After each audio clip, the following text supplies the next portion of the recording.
யாரையும் தளபதி அவர்கள் கைவிட்டு விட மாட்டார்.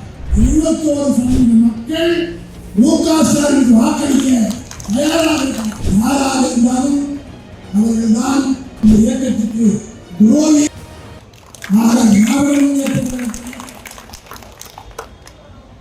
யாரையும் தளபதி அவர்கள் கைவிட்டு விட மாட்டார். இதை நமக்குள்ளே பேசுகிற கூட்டம், இது பொதுக்கூட்டம் அல்ல. இருக்கிறவர்கள் அத்தனை பேருக்கும் இந்த ஆட்சியுடைய சாதனைகள் தெரியும், பேசுகிற ஆற்றல் உண்டு. ஆனால் நமக்குள்ளே இருக்கக்கூடிய இன்றைக்கு புதிதாக ஒரு பொறுப்பு கொள்கிறார் என்றால் ஓய்வாக ரமேஷன் ஒன்றாகத்தான் இருப்பார். ஒரே காலத்தில் போவார்கள், ஒன்றாக பேசுவார்கள், எல்லாம் ஒழுங்காக நடக்கும்.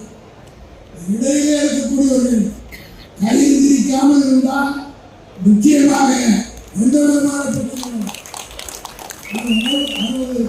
62 ஆண்டு காலம் இந்த இயக்கத்திலே தொடர்ந்து பணியாற்றிய காரணத்தினால சொல்லிக் கொள்கிறேன்.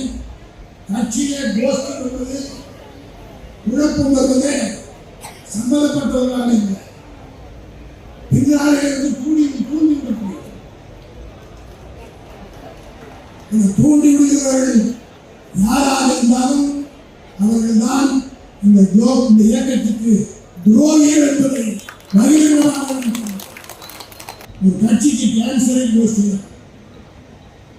ஆனால் இந்த கோஷ்டி எப்படி இருக்க வேண்டும் என்றால் கட்சியை போட்டி போட்டு வளர்க்க வேண்டும். ஒரு கருத்துக்கள் கருத்து சொல்லியிருக்கிறார்கள். 154 பேர் 54% are satisfied with MK's government. அதாவது 54% மு.க.ஸ்டாலின் ஆட்சி மீது சந்தோஷமாகவும் திருப்தியாகவும் இருக்கிறார்கள். 17% are satisfied to some extent. 17% ஓரளவுக்கு இந்த ஆட்சி மீது திருப்தியாக இருக்கிறார்கள். ஆக 54 + 17 71% மக்கள் மு.க.ஸ்டாலினுக்கு வாக்களிக்க தயாராக இருக்கிறார்.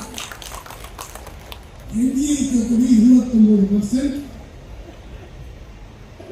even the 29% are not against MK Stalin. எதிர்ப்பாக இருக்கிற 29% கூட மு.க.ஸ்டாலின் மீது வெறுப்பல்ல, உள்ளூரில் இருக்கிற தலைவர். அதுக்கு மேல் நான் உண்மை சொல்லுகிறேன். இந்த உள்ளூரில் இருக்கிற தலைவர்கள் இந்த 29% கெட்ட பெயரை, எதிர்ப்பை சரி செய்கிற பொறுப்பு தான் ரமேஷ் ராஜி போன்றவர்களுக்கு இன்றைக்கு தலைவராக ஒப்படைக்கப்படுகிறது. அதை திருப்திப்படுத்திவிட்டோம் என்றால் 100க்கு 100 நமக்குத்தான் வாக்குகள் இருக்கிறது.